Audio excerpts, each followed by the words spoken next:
Hey everybody, my name is Chantel Thomas and I am a foster care case manager for Henry County DFACS.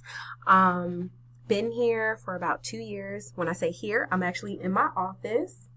It's not as glamorous as I thought it was going to be in this video, but this is pretty much my home away from home.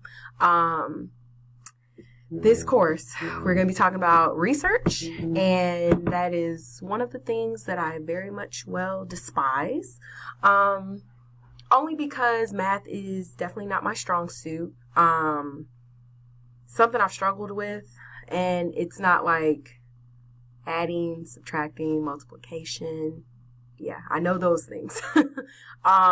Statistical research was something that I did a lot of focus on in undergrad for my bachelor's in psych.